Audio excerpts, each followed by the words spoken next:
সম্মানিত ভিউয়ার্স, আসসালামু আলাইকুম। প্রথমেই দানবীয় মাছ হিট। ঠান্ডা মাথার একজন শিকারী ঠান্ডা মাথায় মাছটিকে নিয়ন্ত্রণ করার চেষ্টা করছে।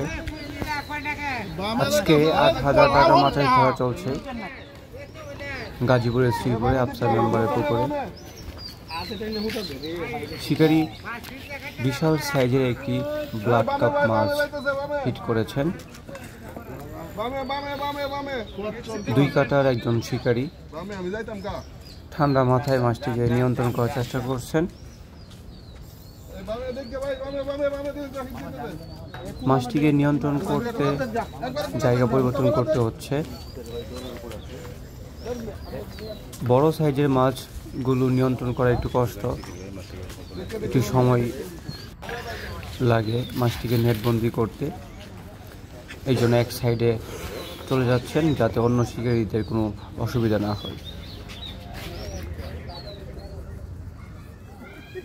এই পুকুরে প্রায় মাছগুলো 8 কেজি, 10 কেজি, সর্বনিম্ন 5 কেজি হয়ে থাকে।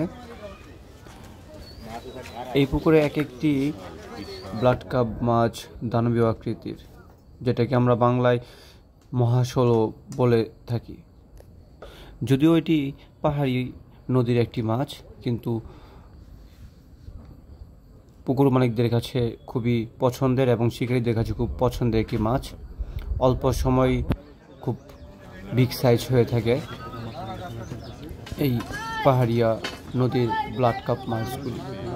এখন বাণিজ্যিকভাবে পোনা উৎপাদন হচ্ছে, লালন পালন করা হচ্ছে।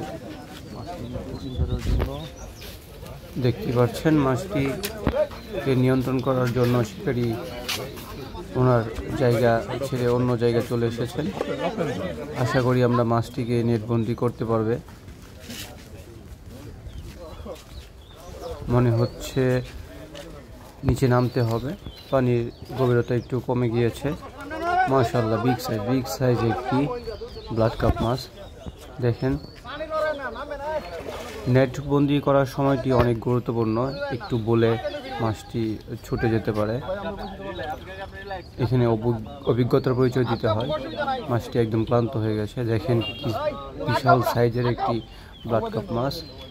কত কেজি হতে পারে অবশ্যই কমেন্টে লিখতে বলবেন না। যারা শৌখিন মৎস্য শিকারী তারা চলে আসতে পারেন গাজীপুরের শ্রীপুরে আফসার মেম্বারের পুকুরে মাছ শিকার করতে। দেখেন, দানবীয় আকৃতির একটি ব্লাড কাপ মাছ। শিকারী অল্প সময়ে মাছটিকে নিয়ন্ত্রণ করে ফেলছে। সচরাচর এইসব মাছগুলো 15-20 মিনিট, আধা ঘন্টার উপরে সময় লাগে নিয়ন্ত্রণ করতে। বিশাল একটি ব্লাড কাপ। 2 কাটার একজন শিকারী, তিনি খুবই দক্ষতার সাহায্যে মাছটিকে নিয়ন্ত্রণ করে নেটবন্দি করলেন। কয় কেজি মাছ? কয় কেজি বেটা? প্রথম হিট। আনুমানিক কয় কেজি? যারা আমার চ্যানেলে নতুন, 10 কেজি। আরও নতুন নতুন ভিডিও দেখতে অবশ্যই চ্যানেলটি সাবস্ক্রাইব করে শিখবে। প্রথম হিট। ভিডিওটি ভালো লাগলে লাইক, কমেন্ট, শেয়ার করে সহযোগিতা করবেন। আপনাদের সাপোর্ট আমাকে আরও নতুন নতুন ভিডিও তৈরি করতে উদ্বুদ্ধ করবে।